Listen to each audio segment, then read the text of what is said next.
Nkosi yokuphila kwethu. Ayethe Oh Nkosi engcwele. ayethe phila Uthi lo mhlabelelo makungase kube khona into ayethe baba enoze ndahlukanise nawe. ayethe Jesu Khumbuza uDavide mayethi Ayethe ndikhangele. Ethi search me, oh God. awusiyabona Hleze ukuthi kanti mina ndilimited ngokubona. Kodwa wena unguThixo obona konke. Ndikhangele undiphikothe. sithola manje Uyibekela ubala uthi nansi. abathuhleli kuwe Thena kundenza ndahlukane nawe. sibulela lonke Khona ukuze ndiziphakamise izandla. Jesu Wamkele kuwamandla. Father we honor you. Ngoba yamkelwa kuwamandla. Ngabavumayo ubamandla banawo. Musa Anamhlanje kuhlweni benokusibonisa bazana nawe konke okungasenza sahlukane nawe. siyabonga Athi uPawulos ndingathi sendishumayele magnify kodwa nibeke umlahlelwa ngaphandle. igama likaJesu. Sibonise ngoku, sibonise ngoku. Igama lenkosi uJesu Kristu waseNazaretha. Siyabonga mhlekazi wami. Take all the glory. Jesus mighty name. Amen. Thathe lo mzuzu. Bulise kubefundisi bonke abakhona. Otata, omama, obhuti nosisi.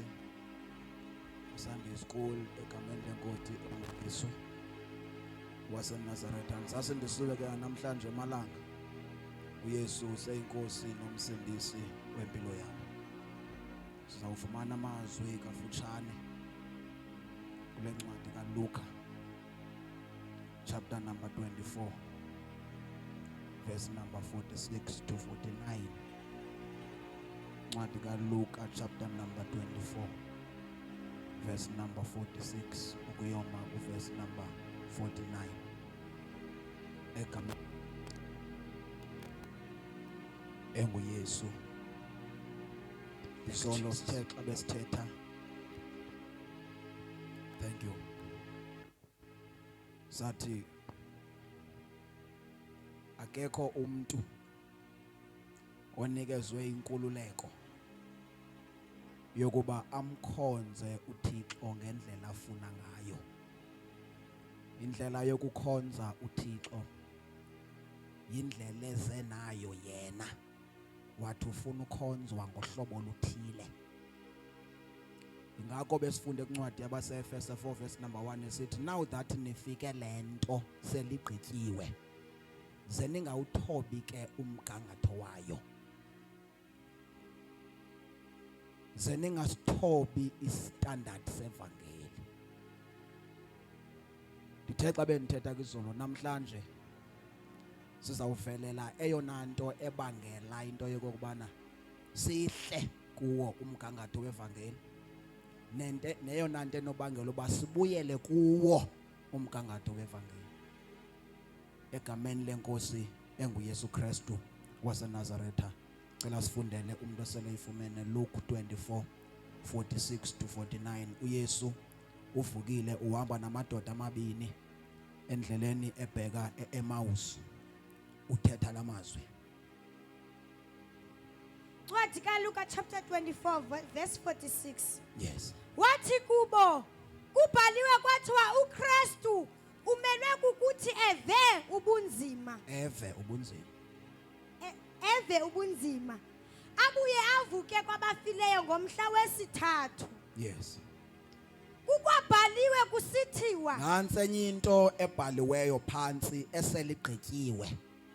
Zothi egameni lakhe. Egameni lika Yesu Zivakaliswe kuzo zonke iinhlanga. kuvakaliswe ezinhlangeni zonke amaGrike namaJuda abamnyama nabamhlophe abancane nabakhulu isityebu namahlwempu kuvakaliswe ezindaba. Iindaba zenguquko. Indaba zokuba abantu mabaguquke. Mabenza njani abantu bancane? Emveni kokuba beguqukile kutsho ukuthini? Noxolelo lwezono. Emveni kokuba abantu beguqukile batsho benzelwe njani?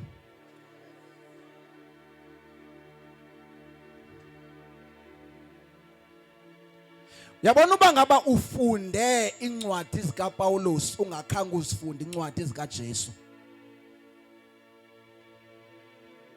Because uPawulos akazi nanto intsha. uPawulos wongeza kule nto uJesu ayithethileyo.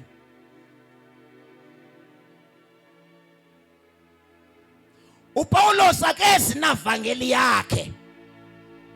Njengoba khona abantu namhlanje abathi thina sihamba nezikaPawulos ezikaJesu zezeTestament endala. uPawulos uzongqina agqibezele ngoba uJesu uhambe ethe andinaki ukunixelela zonke izinto endinganixelela zona. Ndawuthi ndisohamba kufika umthetheleli anikhumbuze ezisendizithethile anixelele nezinye wonikhokhelela kuyo yonke inyaniso. Ingakho uPawulos uma umvethethe athethe athi nami ndicinga uba ndinaye umoya oyingcwele. So uPawulos ungqina amazwi athethwe nguJesu. So uthi uJesu mayithetha igaranti yoxolelo lwezono inguquko yabantu. Uba ngaba abantu babuyile ebubini ebebenza yigaranti yoxolelo lwezono. Ngoba ibafani phakuthixo lento ekundixolela ndihleli kuyo lento endithi undixolelele yona.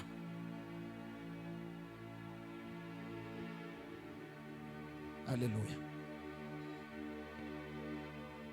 Nansi yona vangeli athi uJesu imele isunyayelwe. Number 1, makuvakalise uba abantu mabaguquke. Sasithema sithetha ngalaminda ngiqala ukuthetha ngendaba yenguquko ndathi zine insika zenguquko njengesitulo esesihleli kuzo. Kwawuphunga kumlenze ube mnye kwesi situlo umuntu ohleli phezu kweso situlo useriskini. Umuntu ohleli phezu kwesitulo esisota ngomlenze omnye useriskini yokuwa. Because isitulo ahleli kusa sibalansanga ngoba imilenze ayiphelelanga. Unjalo ke nomuntu ohamba nenxenye yenguquko ongayithathanga yonke indaba yenguquko. Othathe ezithile indaba apha enguqukweni wazishiya ezithile. Danti ezine insika ezimisa inguquko. Number 1, yinhliziyo yokuzisola ngobubi obenzileyo. Because akekho umuntu onoguquke akazibona uba wenze kakubi. So ujike ungekazibona uba wenza kakubi. Igrounds zenguquko ngumuntu ozibonayo uba ndenze kakubi. Yabona okwenza kakubi. Lengqiqo yokusiqonda uba senze kakubi.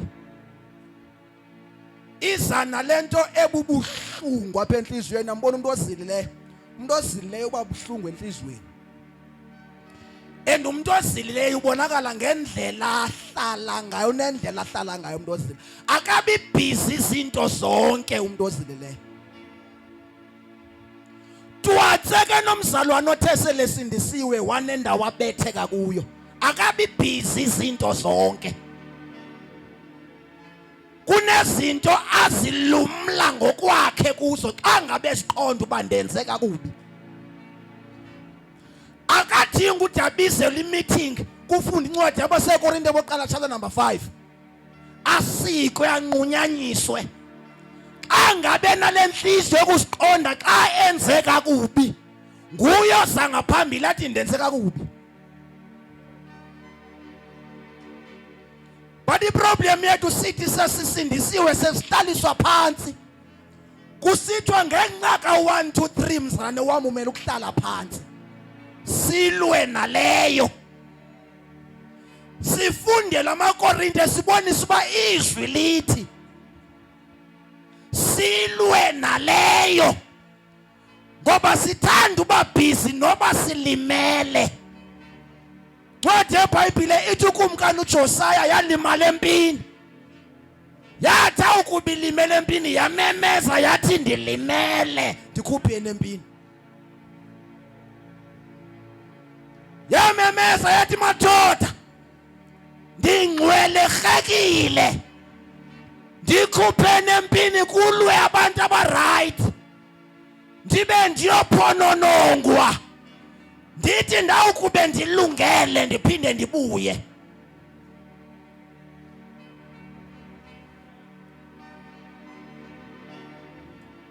Le ndaba yokuzisola yenza uba kube nzima ukuqhubeka xa wenze rongo.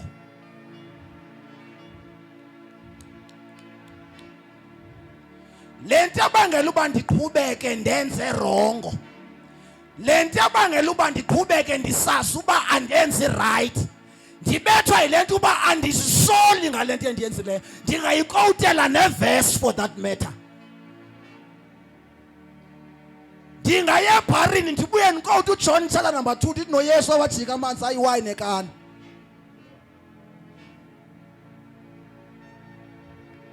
Ndingayikowutela neverse le nto endiyenzayo. Akukho kuzisola.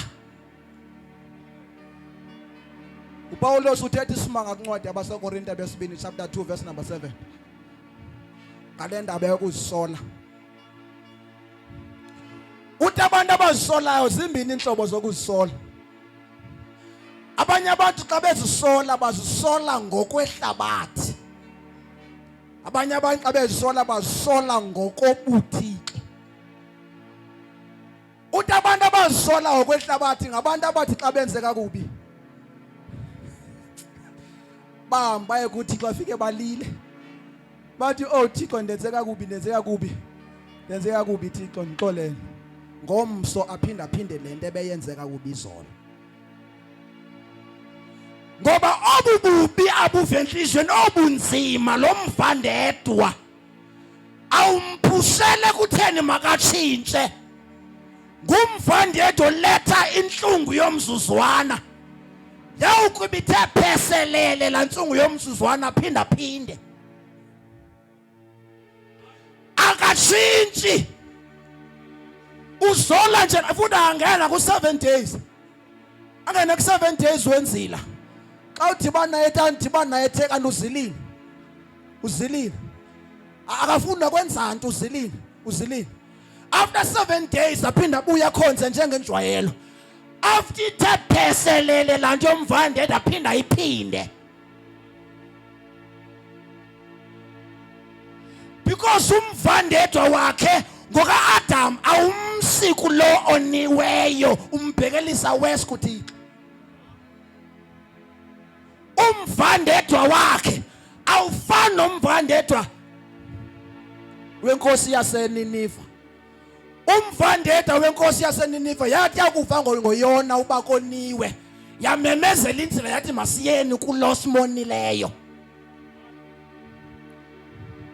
OkaFaro umvandedwa ngumvandedwa baxa ayibona amasele maninzi eEgypt, ebona intakumba zininzi eEgypt, athi Moses cela uThixo wakho ubasuse siyaguquka. Zawukuba into impethu zingekho ngomso athi anisayindawo. Because le yakhe inguquko ayimenza lunge. Uthandaze uba makusuke nje lo wakudeda umvandedwa. Wakudeda umvandedwa siqala phansi. Ungadibana naye elila today. Isina ngisazi noba nsindisiwe noba nsindiswa andiva kwanto. Awuqonde mina andiva kwanto. Hlale naye umthandazise. Oh Jesu. Next week uphinda wala. Andazi uxalela. Yazi awumsinguqukweni lomvandedwa.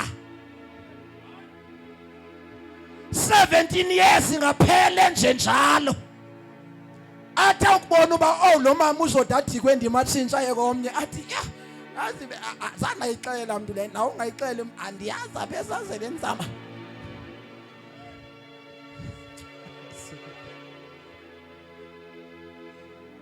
Awusinguqukweni lomvandedwa. uthi uPaul mayithethayo nina amaKorinte na ukuba bendithethe rhabaxa kuni neva kabuhlungu ngenxa yesono senu endisidandalazisela ubala niye nabuhlungu but namhlanje nisukile kweso sono anisekho kuso eso sono ngoba umvandedwa wenu unise back to your maker umvandedwa wenu unisondeze kuye unenza nahlabela lengoma ethi makungabikho nanye into enokundahlukanisa nawe ndithe ndisovu uba amandla yaphela ndavuma ndathi amandla yaphela ndaziphakamisa ndawamkela ndahamba ndamove on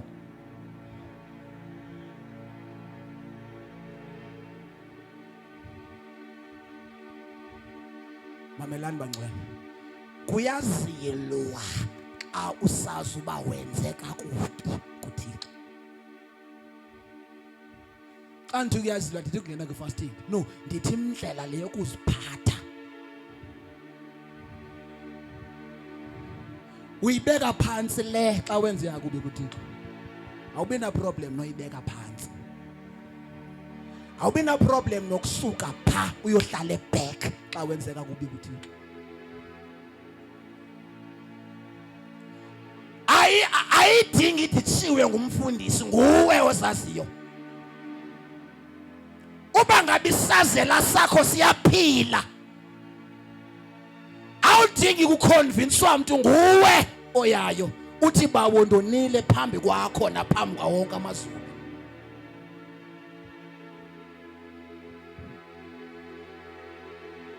ukuzisola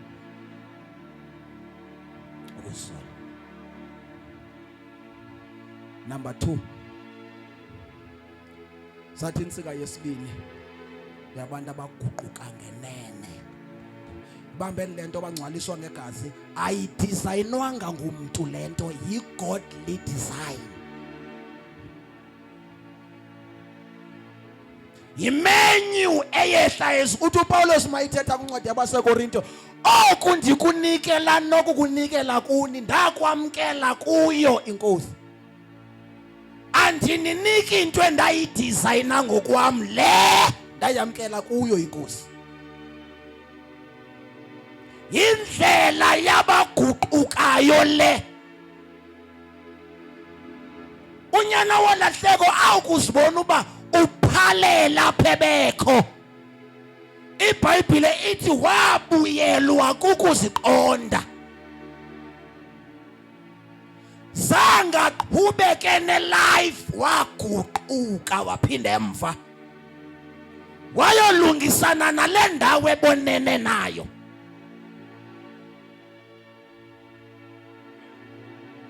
ake sithene haleluya number 2 ukuvuma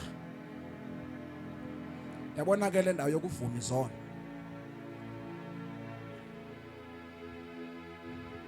yabona le ndawo yokuvuma izona eyona ndawo ingasike ingatsitshwa apha evangelini engashunyayelwa yabona abantu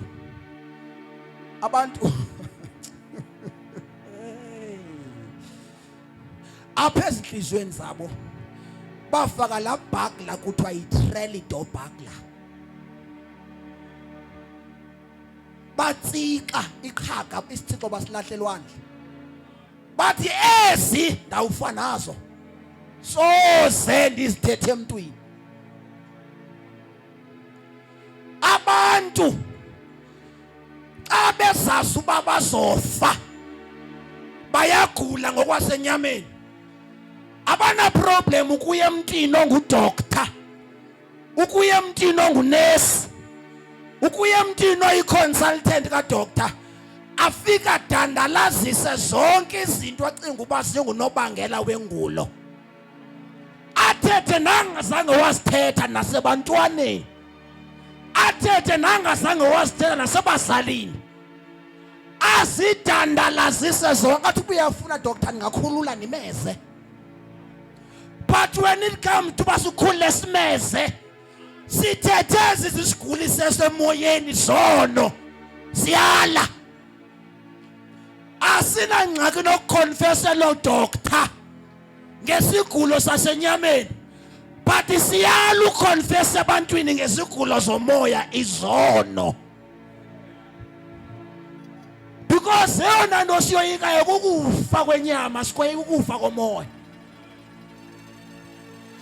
asikoyika ukufa asikoyika umaphambi kukaJesu siphendule soyika ukufa asoyika ukugwetywa nguye soyika ukufa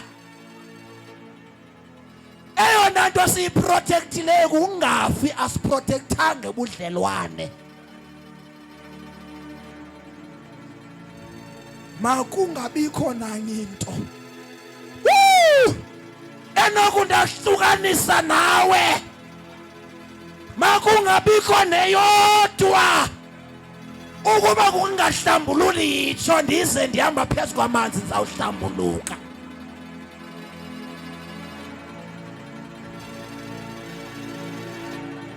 kuyavunywa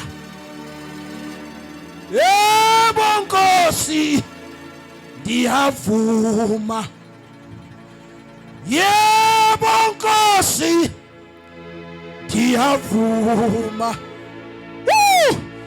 yebo Nkosi ndiyavuma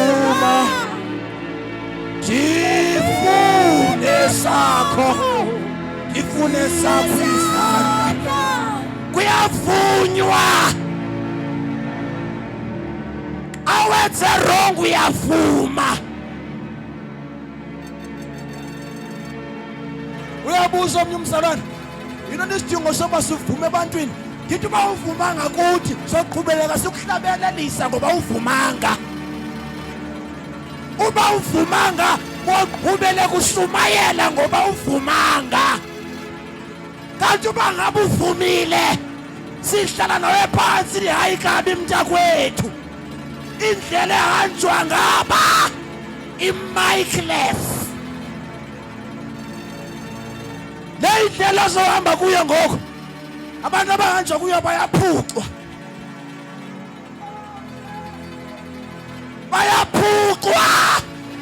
abathi belimele bahambe nesikhali izikhali ziyaphucwa kude basiqale sinyangwe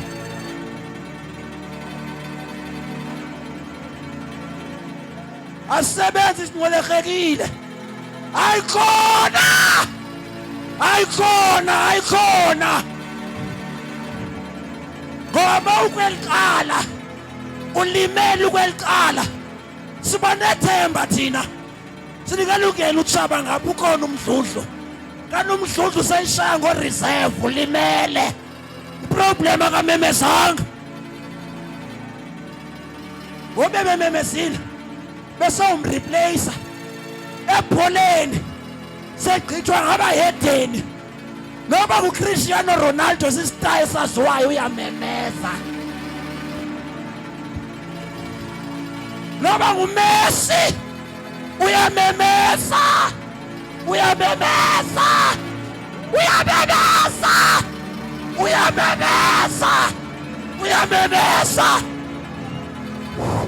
akahlala lapho ngoba inonyaka oluyi-1 uzosityisa uyamemeza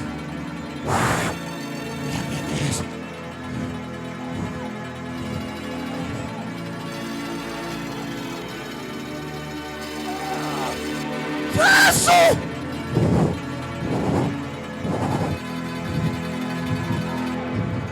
uyavuma awuzunyangeka ukhulu usebhedini awuzunyangeka ungumagule hamba abantu abangotata abafa eli bebangani babafe eli abavuleka begula baba ngabuso watata intoni athi ndi-right ufe hamba intoni ingxaki tata ndi-right ngoba ngabe betshilo ngesiye sambuza sathi ipolisi yakho i-right ngesiye salungisa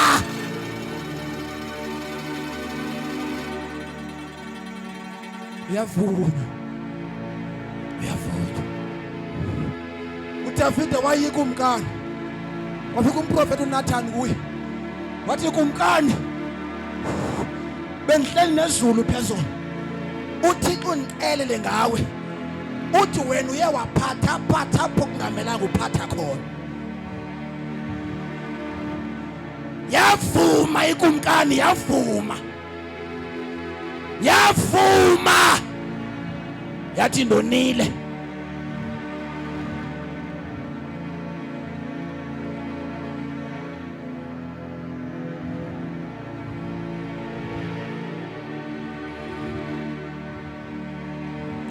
Iproblem kaDavide njengobevumile nje uthi xa ithetha kuYonathan uThixo uthe kum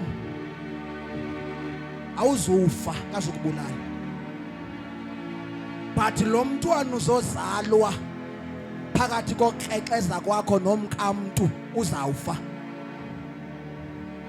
I-consequence yobubi obenzileyo wabufihla uThixo uthe ikho. Uzofa lo mntwana wokrexezo. iBhayibhile lithi kumkani yabeka phansi icephe yazila. Ithandazela icenga uThixo uba makuphila umntwana wokrexezo. Anendiva. Ibhaqwe nguThixo yonile. Ngokomthetho kaThixo imele ubiyabulawa. Wayenzela inceba ifihle isono. Yade yaqoqwa ngesono esifihlile. Yasivuma yawukuba igqogqiwe. Wathi uThixo ndisakwenzela inyweba ndisukubulala nangona kumele uba ndiyakubulala. uDavide usangena inzila uthi lo mntwana uzelwe ngokrexezo makaphile.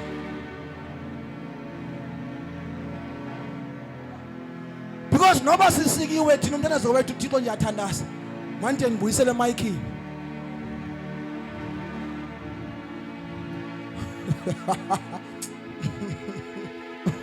Woo!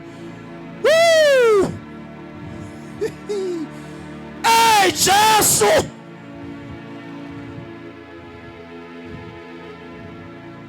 Uthi umzalwane wayethetha kakuhle nomfundisi wakhe. Esithi mfundisi ngenxa ka1 no2 no3 owenzekayo apha ebandleni mina ndizawucela ukutaka ngomnyango. Izimbo ezi zenzekayo ndisikwazi umelana nazo. Umfundisi wabezazi zicace gca ebusweni bakhe.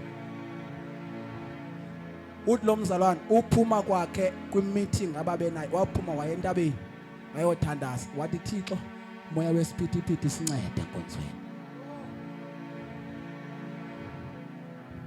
Because akho kuzisola. Xa ukuzisola kungekho ukuvuma akuzubakho. Wathi uYesu nazi indaba emazishunyayeni. Verse number 24. Verse 20. Yes. Verse 47. Verse 47. Kubhaliwe kusithiwa zothi egameni lakhe zivakaliswe kuzo zonke iintlanga iindaba zenguquko noxolelo lwezono. Kuqalelwa eJerusalem. Nina ke ningamangqina ezi zinto. Nina ke ningamangqina azo ezo zinto. Ingako kuncwadi yezenzo 1 verse number 8 esithi ukube efikile umoya oyingcwele niyawubhaptizwa ngawo nitsho nihambe niyongqina ngam. Eyona nto ukuthamba bayongqina ngayo le nathi esingqina ngayo namhlanje. uJesu wathi mayehamba wayolela washiya umyalezo uthi makushunyayezwe ukuguquka kwabantu ukuze kuzawungenwa kwiphathi yesibini yoxolelo lwezono. Ibambe lento ukuba ngaba xa ungena kwinsindiso wavuma, impilo yakho yensindiso yoba impilo yovumo. Mandiyiphinde le nto. Ukuba ngaba xa ungena kwinsindiso wamapha phambi kwabantu, not phambi kukaThixo, wema phambi kwabantu, wavuma phambi kwabantu, yonke impilo yakho yensindiso yomaintainwa yiloo nto. Awuzuvuma phambi kwabantu ungena xa sele uphakathi nendawo uthi sivuma phezulu kuphela, uyawuliphara lo mzalwane.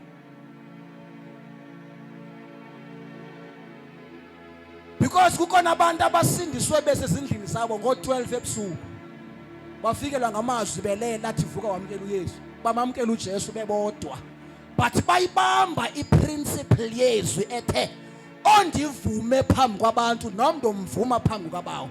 Bavuka ekuseni beza phambi kwabantu, bazovuma phambi kwabantu sebevume phambi kwakhe.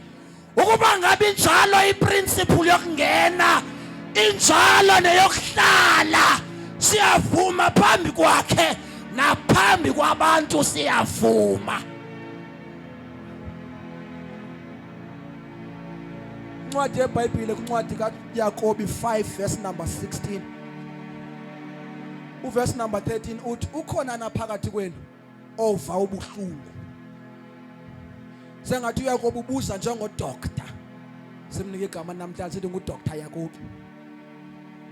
So sengathi ubuza abantu uphuma eminyango kwiroom yakhe yobudokotela, Jesu, ufake eza earphones oxelwa ngabantu, uphume ephethe ezona ezoxelwa ngabantu, athi elayinini ehlele athi ukhona ova kabuhlungu, aphakamise izandla amakhehlekazi enjenje, athi makathandaze lowo, akadingi muntu, udinga uthandaza.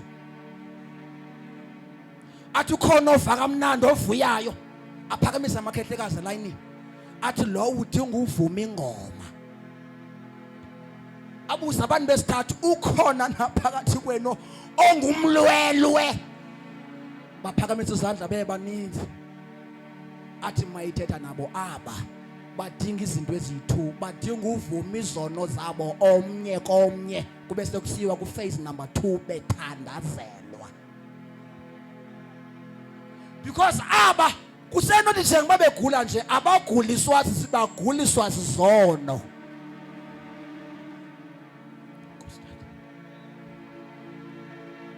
Xa unoya kwagqirha ngoku ubuza izinto ezigulisa abantu, phakathi kwena nosixelela zona udokta into kukugcina izono zakho ngaphakathi ungazithethi. Number 2, kukugcina izinto ezenziwa kuwe ngaphakathi ungazithethi. Ngalizwe khona abantu abafundileyo kuthiwa zii-therapist, benzelwe uba hambothetha. But uPawulos ubuza umbuzo othi yenzeka njani ibandla laseKorinte bakuphuma abantu phakathi kwenu bayothetha nabahedeni nikho.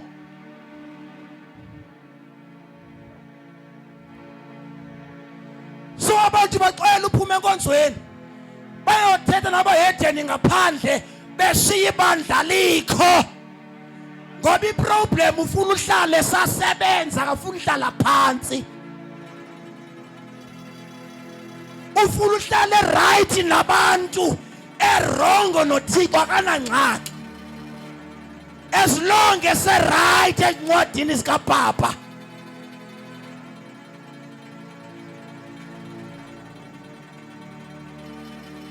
Akuhanjwa njalo ebukumkani. Akuhanjwa njalo ebukumkani. Uthetha ukuthi uYakobi kukhona abantu esinobabeka izandla, sibabeka izandla kude kutshintshe inwele zibe impandla. Soze banyangeke. Into yakubanyanga inye kukuthetha, kukuhlambulula ububi obenziwe babo. Abantu abanjalo baba nengcwangu, soze kuba nzima nohlala nabo abantu abahamba bengamaphanga agcine izinto. Uba nengcwangu emsebenzini, enkonzweni, abantwaneni, uba nengcwangu naphi sika kuba lo mzalwane unje uvelaphi kanti ngumzalwane oyigarage wavala ngedouble door watsika wathi ezindihamba nazo sobole lapha ngoba ndazi ingcwabe lapha iphunga likhanyulwa ngabantu abaca kwakhe yintoni liqala ngalomzalwane ethetha ngalimizimbi ushumayela kamandi mani lomzalwana but isimilo kanti iproblem kumuntu ohamba nenxa uhamba nemivandedwa kumzalwana phakathi kwethu ongathi sisi Aram noba sewuthi makathandaze ngizothandaza njani akukho nto ndikwazi uyenza mna ngoba akafuna uthetha uzibona njengomuntu engekho kwanti nophinde iphume kuye because i-failures zakhe ziprogram ubomi bakhe kanti i-failures zakhe xa ebenozihlaza zihlambulule ebeyawufumana amazwi okomelezwa kuthiwe yithani kumalungisa kuyalunga kuthiwe yithani kwabangenamandla niyomelela bafumana amazwi azobamisa kuthi inhlungu zakaloku nje azinakulinganiswa akakule busezotyilwa kuthiwe yomelela kokhandini elinamandla aphume ehlaziyekile ejonga uSathane ebahlweni athi Sathana imfazwe yami nawe ayikapheli let's start again because unyangwe ngamazwi womuntu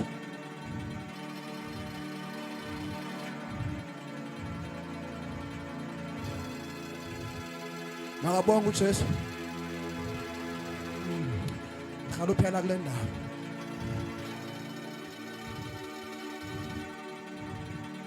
Ifundela incwadi kaYobhi 11 verse number 14.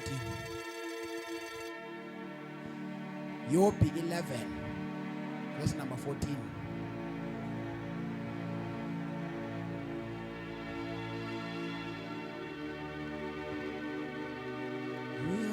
Verse 14. Yes.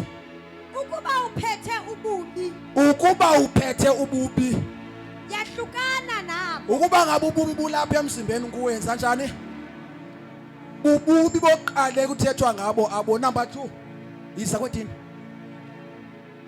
Nezinto zenkohlakalo masingafumaneki nasemzini wakho. nezinto zenkohlakalo masingafumaneki phi bobini obububi uthe ngohlukane lo muntu number 1 ububi obenziwa ngalamalungu omzimba uba ngaba bethi ngumzalwane bakaManceko ma ono Angel Gabriel ohamba naye ekubethwa 11 no 12 nibhizi naye ku WhatsApp kuba masenze njani ngo number 2 ukuba ngaba ndinezinto zenkohlakalo ezipha ekhaya ndineshirt nebhatyi enayithengela ngunaka mntwana mayenze njani mandehlukane nayo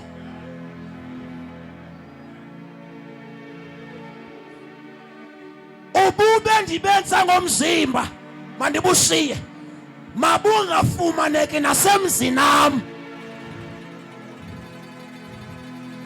because sizofuna uyofaka iprayer pha kwakho ulaka siyovula umzi pha ekhaya esiyovula umzi hayi suka siyovula umzi pha ekhaya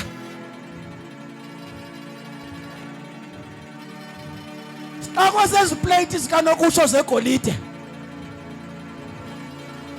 kanti ikrete lalihlala apha lathenga eziplate lidiywe kutyela esityeni senamene lathenga lathi mhla ndifikileyo nakamntwana ndityele kutyelise kwezi zange zitshiswe kusokamkela uyesu kwahlukanwa nje nesono somzimba esasintenteni sisekho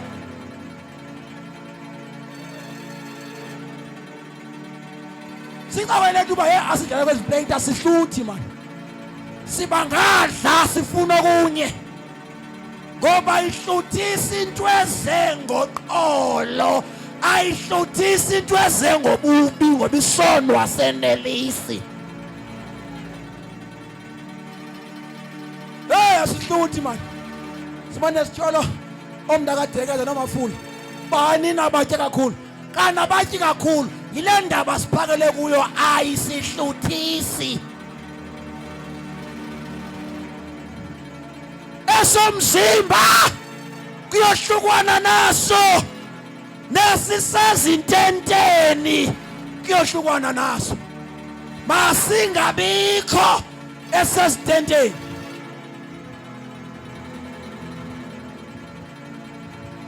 Ingako lo mhlabelele ethi makungabikho nanye into enokundahlukanisa nawe. Uba ngaba ndilele ekhokhweni ekhukhwini lam, mandilale nawe Khukhwini lam.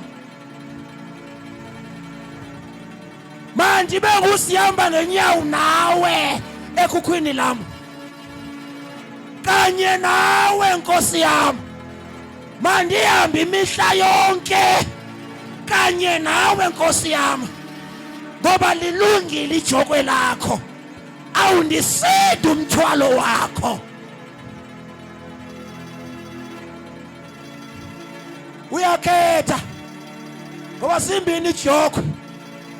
Ijokwe yesono Nejokwe yobulungisa, ijokwe yesono. Athi uma Hebhere mayithetha, uMoses akuba mdala, wakhetha ukuphuma kwaFaro, athi isonke esimnandi esidlele esonweni umzuzwana. wakhetha ukuyohlupheka namaSirayeli so that ma efa phezu komhlaba Ehluphekile ayokwaneliswa khona le. Uba ngabe kubisa isinhlupheko, utahlabelela noba uyandinqanda ngenhlupheko, ndokubonga khona le, akukona kungasekho. Noba kufaka enhluphekweni yanhlukwano, ngena enhluphekweni naye, ngena naye, ngena. Uba ngabe kufaka ehlazweni, ngena naye, ngena. Jonga, uba ngabe yanhlukwano ikuhambisa ze, uyabombathisa abahambaze, ngena.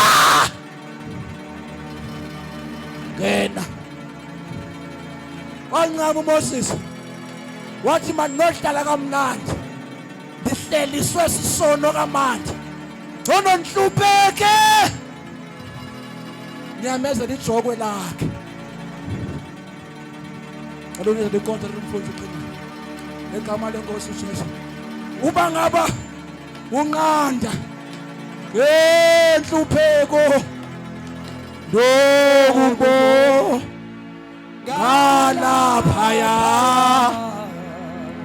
laphuko ubona kungasekho.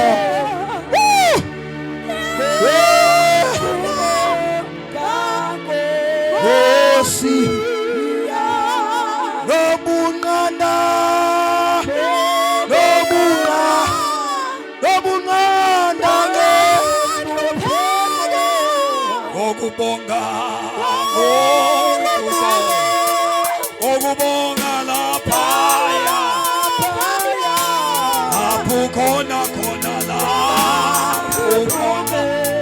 ungasekho khona kungasekho. Yebo ngokubonga nami Jesu,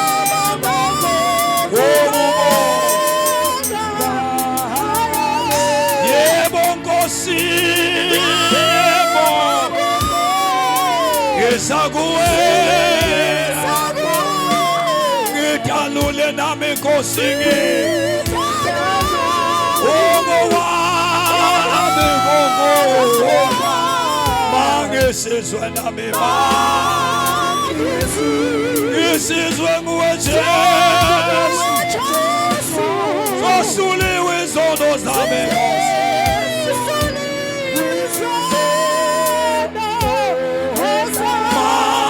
Ngisizwe nami Jesu, ngisizwe nguwe Jesu, zosuliwe izono zami Nkosi.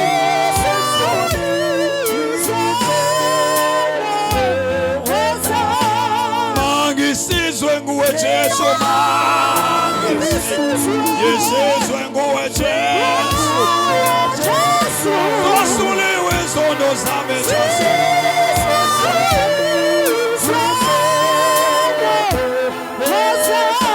Awuvula umlomo ubulela izwi lenkosi baba wethu othandekayo.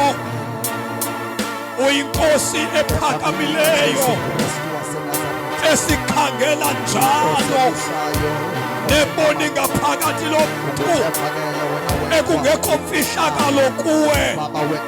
Impilo yomuntu ize phambi kwakho uthi ngokubhala uPetro noJohane ndiyazazi indlela zakho, imisebenzi yakho ndiyayazi. Khangela ndimisa uqhambo ekungekho mntu ongalivala. Baba wethu onamandla nasekutshoneni kwelanga siyathonga ukuthetha nathi Nkosi. Siza kuwe Thixo wethu ophilileyo, wena njalo awusithandi uba sifele kuyamanyaneni ethu, awuthandi uba sifele ezonweni, awuthandi uba sibanjwe zizinto uSathane wasenzisa zona. Uyasikhulula baba wethu onamandla, nanamhlanje Nkosi uyasilandelela ngokuba Nkosi usithanda, ngokuba uyasithanda, ngokuba Nkosi uyasithanda, ngoba Nkosi uyasithanda, uyasithanda. Sivala amehlo ethu phambi kweNkosi. Lukhangela kuwe, lukhangela mfana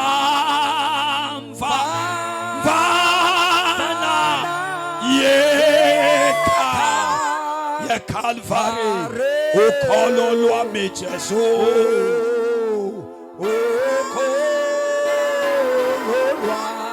ngive ngithandaza, ngive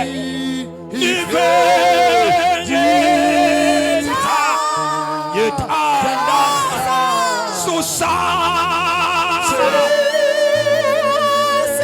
ityala lami ususela